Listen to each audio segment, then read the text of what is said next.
Bapak, Ibu, saudara-saudariku yang terkasih di dalam Tuhan, hari ini kita memasuki minggu biasa yang ke-12. Saya mengajak kita semua untuk sejenak merenungkan ketiga sabda Tuhan hari ini. Tema yang akan kita renungkan bersama pada hari ini yaitu menjadi ciptaan baru di dalam Kristus. Bapak, Ibu, saudara-saudariku yang terkasih, banyak di antara kita juga merasa bahagia saat berjumpa dengan Tuhan melalui pengalaman hidup kita sehari-hari. Rasul Paulus berada di hadirat Tuhan dan memandang dirinya sebagai ciptaan baru. Dalam suratnya kepada jemaat di Korintus, ia mengakui bahwa kasih Tuhan Yesus Kristus telah menguasai dia bersama rekan-rekannya. Mereka mengerti bahwa Yesus Kristus sudah wafat bagi semua orang, dan dengan demikian semua orang juga wafat bersamanya. Yesus Kristus wafat supaya semua orang hidup, bukan hidup untuk dirinya sendiri, melainkan hidup untuk Kristus.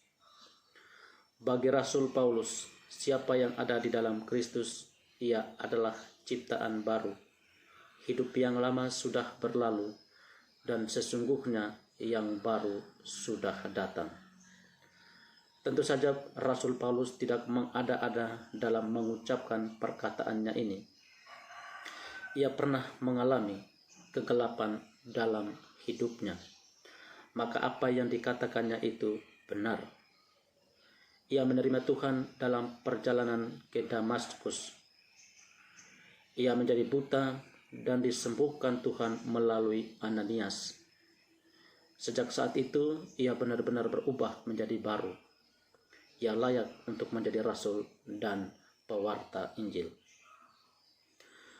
Bapak Ibu yang terkasih, di dalam bacaan Injil kita mendengar kisah perjalanan Yesus bersama murid-muridnya melewati Danau Galilea menuju ke seberang danau.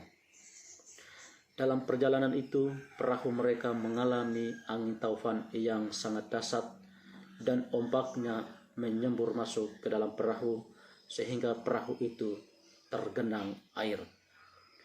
Yesus kelelahan dan tidur di buritan. Para murid ketakutan sehingga mereka membangunkan Yesus. Mereka berkata, "Guru, Engkau tidak peduli kalau kita binasa?" Reaksi Yesus adalah ia bangun dan menghardik angin dan danau dengan berkata, "Diam, tenanglah." Lalu angin itu reda dan danau itu menjadi teduh sekali. Bapak, Ibu, saudara-saudariku yang terkasih, Yesus menggunakan kesempatan ini untuk berkatekese dengan murid-muridnya. Ia bertanya kepada mereka, "Mengapa kamu begitu takut? Mengapa kamu tidak percaya?" Yesus bertanya demikian karena para murid tidak percaya, bahkan meragukan kuasanya. Dengan mujizat ini diharapkan agar para murid bisa terbuka hatinya untuk percaya kepada Tuhan.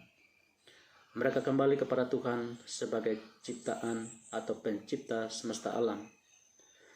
Mereka akhirnya takjub dan berkata, "Siapa gerangan orang ini sehingga angin dan danau pun taat kepadanya?" Bapak, Ibu, saudara-saudariku yang terkasih, Ayub dalam bacaan pertama juga merasakan ketakutan yang besar di hadirat Tuhan. Dari dalam badai ia mendengar Tuhan bersabda, "Siapa telah membendung laut dengan pintu ketika pembual keluar dari dalam rahim, ketika aku membuat awan menjadi pakaiannya dan kekelaman menjadi kain pedungnya, ketika aku menetapkan batasnya dan memasang palang dan pintu, ketika aku berfirman, sampai di sini boleh engkau datang. Jangan lewat, disinilah gelombang-gelombangmu yang dicongkakkan dihentikan." Tuhan menghendaki agar manusia menjadi rendah hati dan mengakui kuasanya. Manusia memiliki keterbatasan, tidak akan melampaui Sang Penciptanya.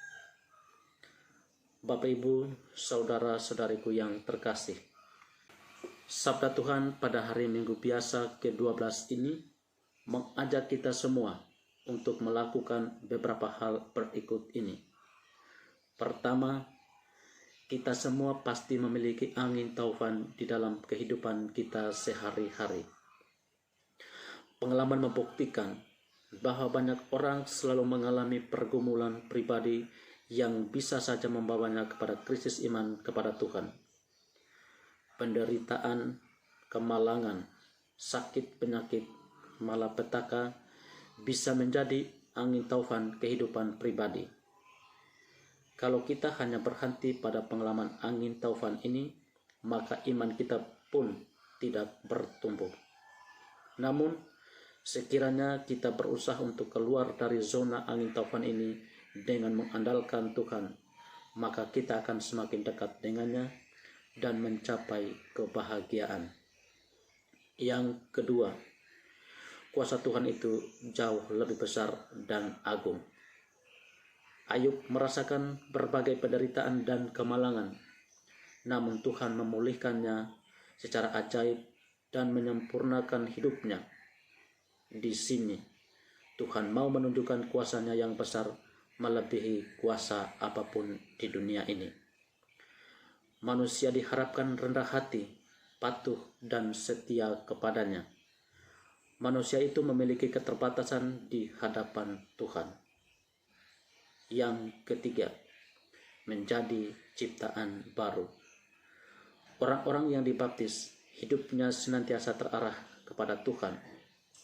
Hidup di dalam Kristus yang bangkit adalah hidup baru. Tuhan memperbaharui manusia dengan penebusan yang berlimpah. Manusia hidup di dalam kekudusan Tuhan. Semoga sabda Tuhan yang kita dengar pada hari ini membantu kita untuk menjadi baru dalam segala hal.